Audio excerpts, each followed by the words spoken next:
শুভ সকাল বন্ধুরা, সবাই কেমন আছো? আশা করছি তো সকলেই ভালো আছো। সময় হচ্ছে সকাল 9টা, ঠাকুর পুজো হয়ে গেছে। চলে এলাম রান্নাঘরে। এক গামলা কাঁঠাল দেখতে পাচ্ছ? এই কাঁঠালটা পাঠিয়েছিল তোমার দাদার এক বন্ধু, তার বাড়িতে হয়েছিল। তো ছোট একটা কাঁঠাল এক গামলা হয়েছে, আর কোয়াগুলো একদম ছোট ছোট গুড়ি গুড়ি। কাঁঠালটা খেতেও কিন্তু ভীষণ ভালো ছিল, যেমনি মিষ্টি আর তেমনি রসালো।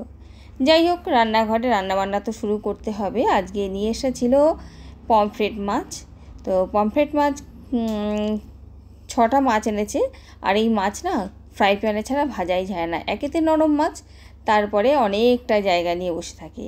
তো এইরকমভাবে তিনটে তিনটে করে মাছ ভাজা করছি, আর একদিকে রান্নাবান্না প্রায় হয়েই গেছে। দেখো ডাল বানিয়েছিলাম কাঁঠালের দানা দিয়ে,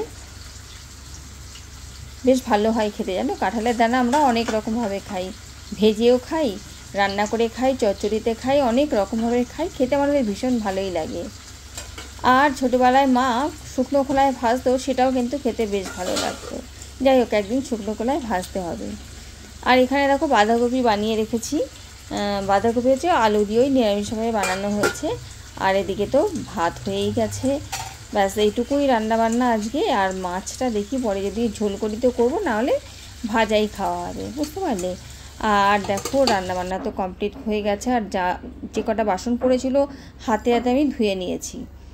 আর রান্নাঘরও পরিষ্কার করা হয়ে গেছে। আজকে বেশ কিছু জামা কাপড় কাচতে দিয়েছি। আর রান্নাঘরে আমার ওয়াশিং মেশিন ছিল, আর আজকে দেখাবো যে কোথায় আমার ওয়াশিং মেশিনটা রেখেছি।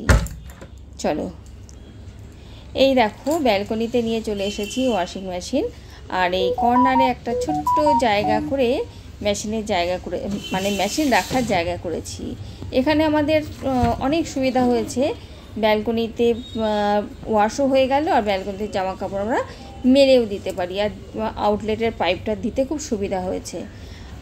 আর এই দেখো এখানেই তো মেলবো জামা কাপড়, এখানেই এখন মেলার জায়গা হয়েছে আর কি। যে কটা হবে এখানে মেলবো, আর যদি না হয় তাহলে অন্য ওই আরেকটা ব্যালকনি আছে, ওখানে দিয়ে আসবো। তো চলো, এই তো সকাল থেকে প্রায় 2টো বেজে গেল এইসব করতে করতে। যাই হোক, এখন জামা কাপড়গুলো মেলে দিই। আর এত সুবিধা হয়েছে, দেখো এখানে একটা বেসিনও বসানো হয়েছে। আর সকালবেলা করে এখানে হাত মুখও ধোয়া যায়, ঠাকুর বাসন ধুতে পারি, মানে বেশ ভালোই সুবিধা হয়েছে। আর মানে জামা কাপড় ধোয়ার জন্য যে লিকুইডগুলো রাখি, সার্ফ এক্সেল, তারপরে কমফোর্ট, সেগুলো এখানেই এখন রাখার ব্যবস্থা করেছি। রান্নাঘরটা বেশ ফাঁকা হয়ে গেছে, বেশ ভালোই লাগছে।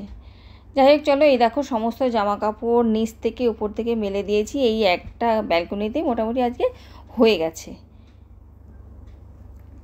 অনেক সুবিধা হয়েছে।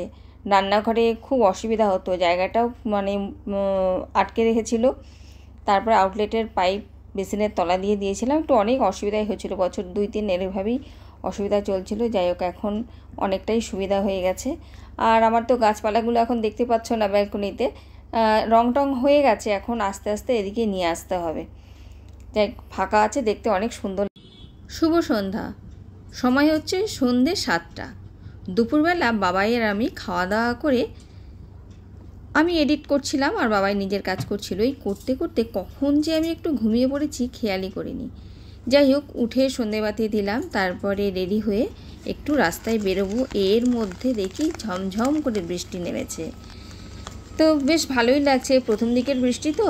রাস্তাঘাট একটু নোংরা প্যাচপ্যাচে করছে ঠিকই। যাই হোক, যে কাজে যাব কাজটা করতে পারলেই হয় আর কি। দেখো কিরকম ঘুটঘুটে অন্ধকার লাগছে।